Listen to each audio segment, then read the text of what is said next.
point, I'd like to acknowledge a Bay Area legend, DJ Fuse of Digital Underground.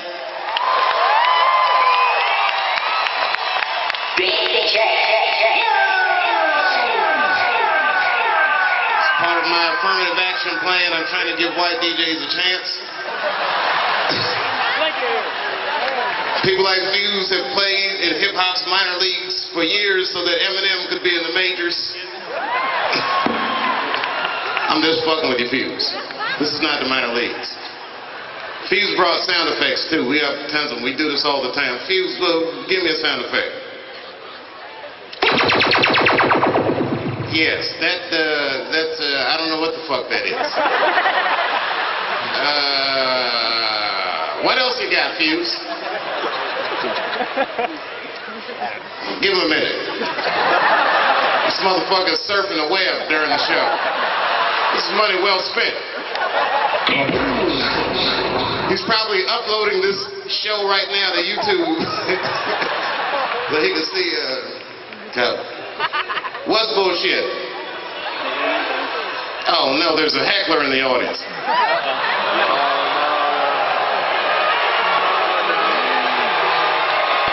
Ladies and gentlemen, please be calm. So anyway, this is like some rock star shit, and I see security is, I don't know what security is doing. There's a lot of hubbub around. Don't fuck with the man in the yellow shirt.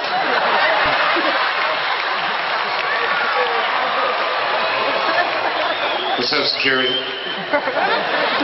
One of them was wearing shorts. That's very intimidating. Should throw some karate slippers on. That'll show him. Do you know who you're fucking with?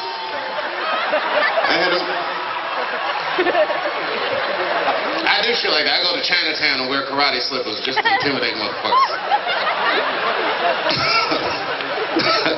I don't do that. That would be funny though if I was sneaking up on people in Chinatown. Well, you got them on too, nigga.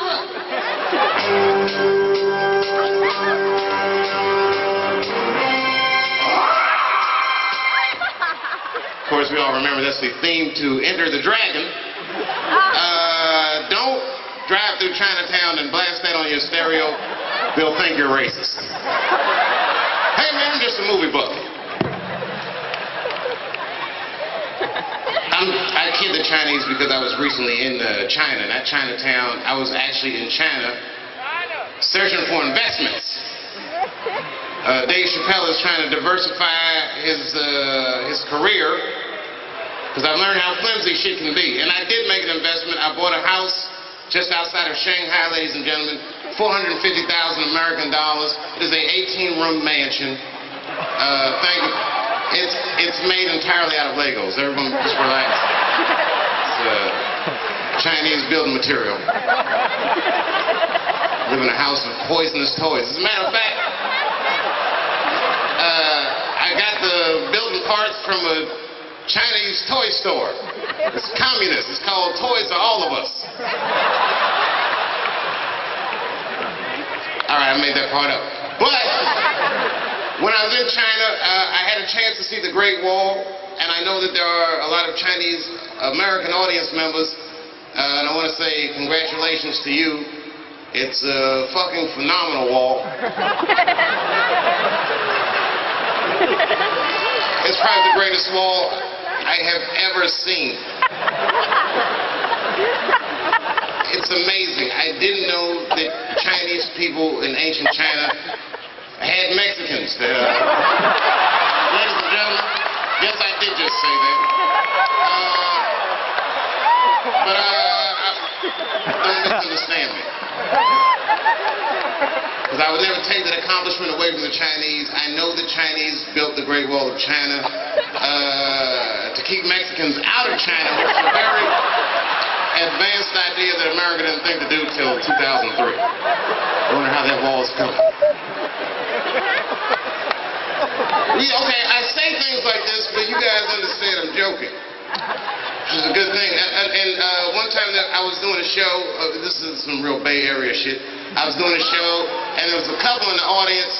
The wife was obviously Asian. And the husband, his lineage was more mysterious. He could have been from Mexico, or maybe he was from Bangladesh. I didn't know what this guy was from. Now, I'm a tactful person sometimes, but in this particular instance, I wasn't tactful. I actually asked him. I said, so hey, where are you guys from anyway? And the wife was offended.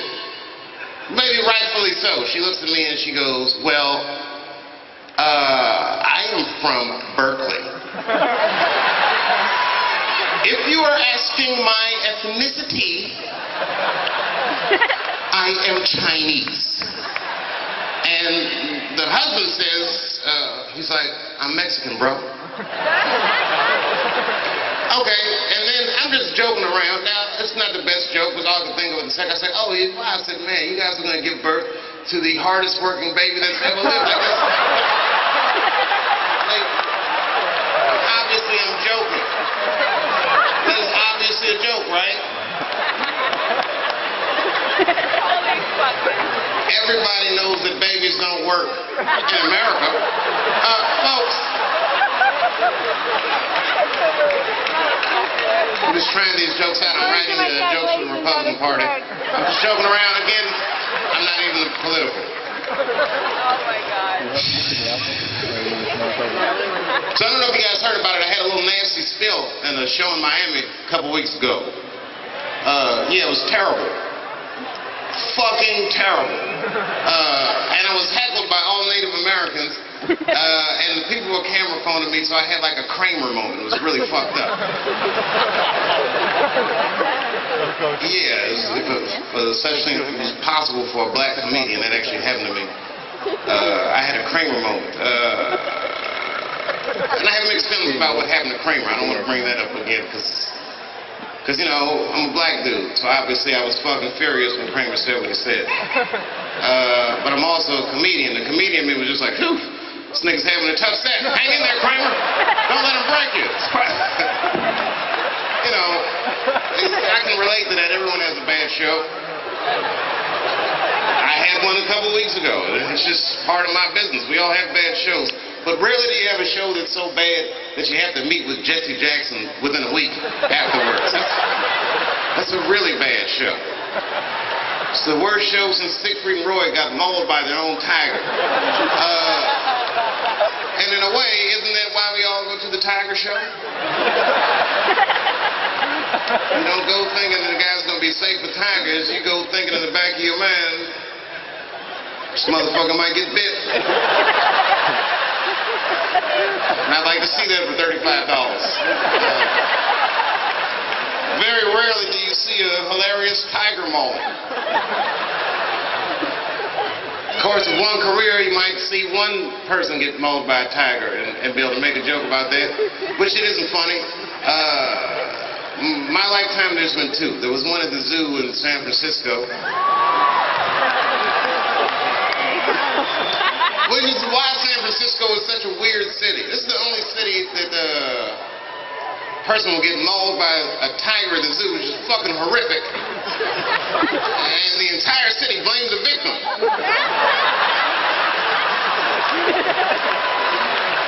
He was teasing that tiger. So the fuck what? The tiger is not supposed to jump out of this hole under any circumstances. They shouldn't, has to be one of the worst mismanagement stories I've ever heard at any zoo. You shouldn't expect to be killed by an animal, no matter what kind of funny faces or popcorn and shit they were throwing at him. The tiger fucking killed two people. I watched the whole thing in the news. They were like, well, the San Francisco police were called, which is another crazy thing.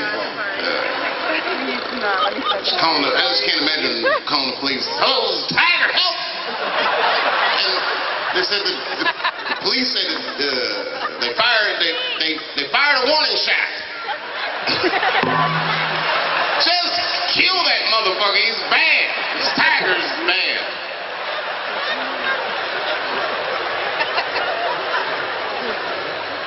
This tiger tigers not rehearsing.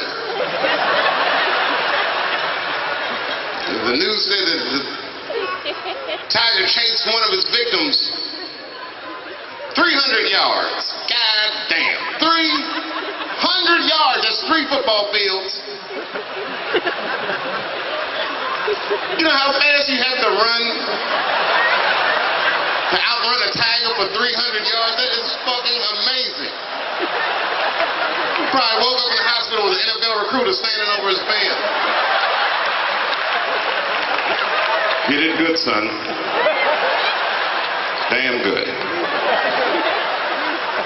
I know this is a bad time, but I'm with the Cincinnati Bengals. And you have the right stuff. That's what he wants to hear.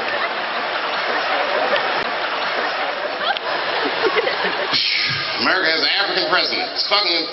I never thought that would happen to me. And they captured Osama bin Laden. So we can all just... it's over. Everything's back to normal. He's gone. So I'll just act like none of that shit ever happened. Not only did they capture Osama bin Laden, they shot him dead and threw that motherfucker in the bottom of the sea like Megatron. Like they left room for a sequel. Maybe Osama will come back. I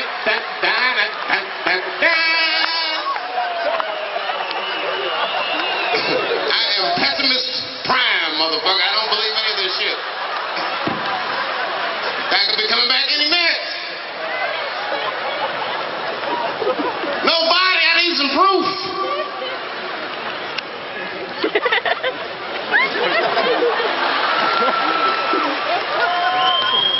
What happened to Osama bin Laden? Where's the body? We threw it in the bottom of the ocean. Done with it.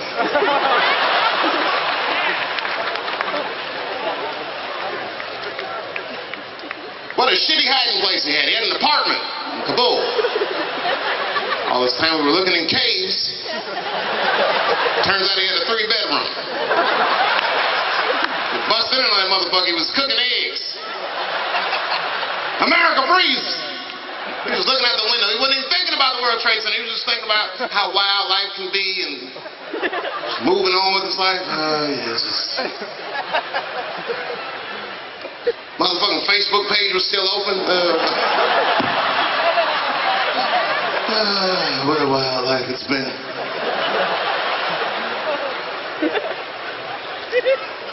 Shot that motherfucker. Freeze America! Oh no! Blah! You see it like a movie. It's him falling back in slow motion. Hot sauce falls out his hands.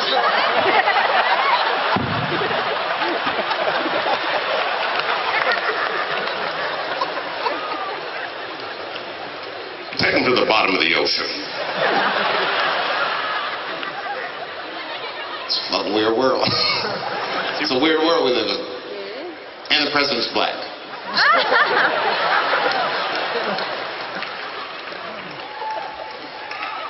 It was weird because I was watching the Cosby Show.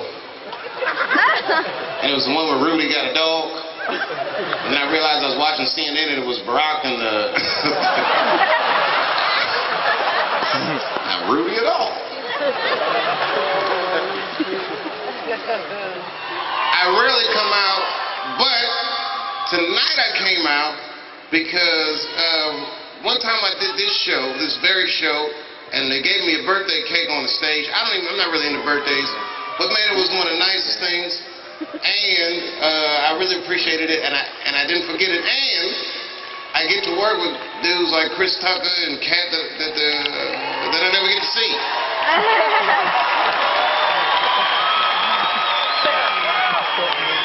And I rarely get to see them. It's my own fault. I live in the middle of nowhere.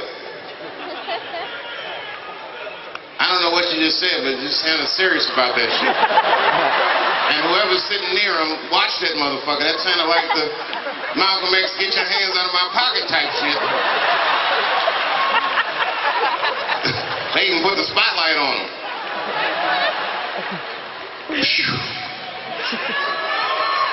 Alaikum salam to the Muslims, Ramadan Mubarak to the Muslims.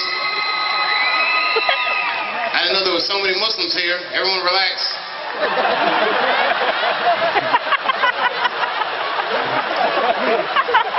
I mean, look, we all know that America, unfortunately, has a racial hot seat. And right now, that hot seat happens to be occupied by, unfortunately, Arabs and I dare say Mexicans. And we, the black people, would like to thank you for your sacrifice and your struggle as we take this long-deserved break. But we do feel for you. Because we as black people know all about racial profiling, but, you know, at least we can leave our backpack someplace. If you're Arab and leave your backpack somewhere, they will send a robot to blow your shit up. That's fucking amazing. It's a whole new level. And Latinos, oh my God, the stuff they're doing, I'm so sorry to hear about it, everybody. It's not even easy for white people anymore. That's when you know that this motherfucker's imploding. Like, you know, now that I live in the country, it's like I actually know poor white people, like farmers and shit. Just like they come around,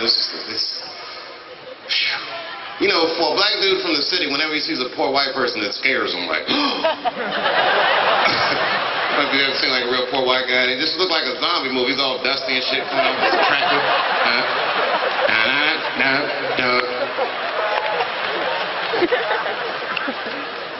We're all in it together. Told you I run out of shit to talk about. I'm working up for the finale. Now here comes my finale. Here's a question I had to, okay, do you guys get like drink service at this table, or can you like go to the bath? You can't even go to the bathroom, can you? This table's tough, isn't it? Just sitting on stage. It's fucking weird. Just having them sitting there, it's like fucking weird. I know you're somebody's friends though, right? Like, you know somebody backstage, no? My wife don't even have a good seat. What the fuck is wrong with this place? My wife is somewhere out there. These motherfuckers are sitting right up on the stage.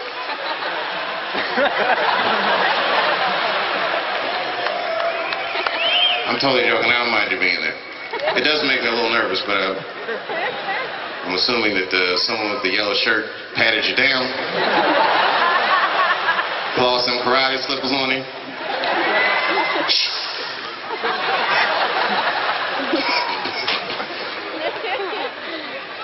You know the worst part about bombing in Miami is my kids were there. And you know, I got mad. I don't know what I said, but you know, it must have been crazy because my kids was young and my wife was mad and shit. I got in the car, I was so furious, I was acting like I was asleep, so I didn't have to talk to anybody.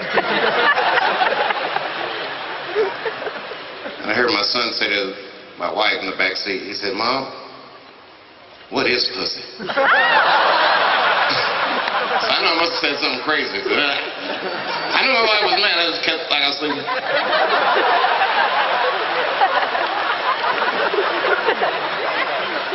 She said, "Son, pussy is what keeps this family together." Drove off into the night. I love you, San Jose. I thank you. It's good to see you again. Good night.